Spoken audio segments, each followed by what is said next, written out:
Hey y'all, so on last week's episode of Southern Gothic, we went on down to Montgomery, Alabama and visited Catherine Tucker Wyndham's alma mater, Huntingdon College. There's this apparition of a young woman dressed in red who's been wandering the corridors of Pratt Hall for almost a century. Well, that ghost story, The Lady in Red, is an iconic Alabama ghost story, and it's helped cement the school's status as one of America's most haunted college campuses.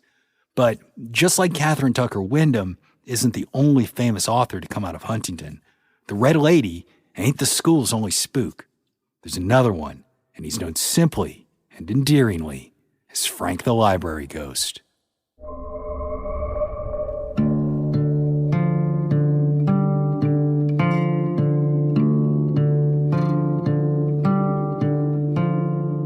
As early as the 1980s, students at Huntingdon have claimed to have run-ins with Frank, a mischievous but friendly poltergeist who seems to be more interested in getting attention than causing destruction. But hardly anything is known about who this spirit was in life. He's got no origin story or connection to a historic figure that would account for his presence in this almost century-old library. In fact, Frank didn't even have a name until the 90s, when student workers just assumed that the spirit must be male due to the deep-throated moaning sounds they frequently heard echoing through the book aisles on the top floor, while others have claimed to hear Frank's disembodied voice as a whisper.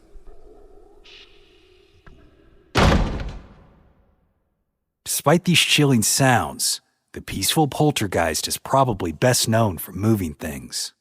The director of the library, Eric Kidwell, who's worked in the building for over 35 years, confirmed Frank's affinity for slamming doors and moving books on Birmingham's local CBS affiliate. Kidwell told reporter Malik Rankin, quote, "The doors in the original part of the library are solid oak doors. They're heavy. A draft is not going to move a door." Yet Kidwell claims that on more than one occasion, these doors have slammed shut with seemingly no outside assistance.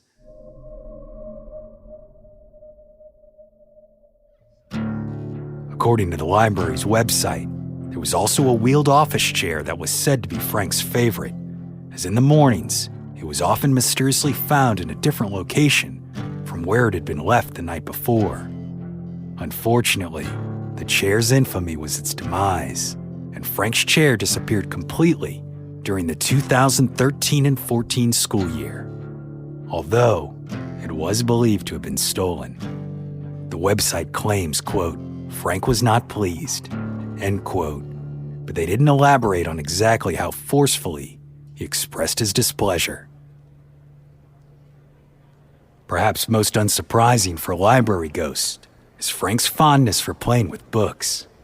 Often books that are known to have been put away are later discovered back on tables and open, despite no one having been in the area, and the spirit has also been known to actively push them off of shelves, deliberately misfile items, or even stack them where they shouldn't be.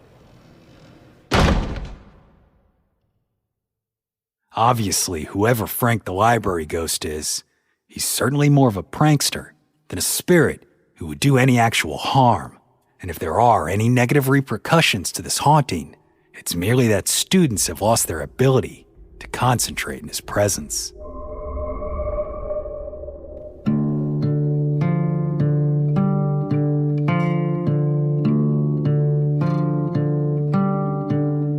Despite his antics over the years, Frank has garnered enough of a reputation at Huntington's Houghton Memorial Library that there's now a work area designated as Frank's study.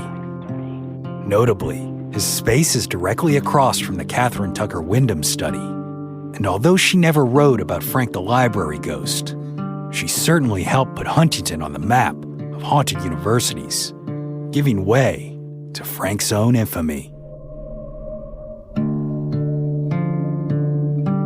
My name is Brandon Schexnayder, and you've been listening to Southern Gothic.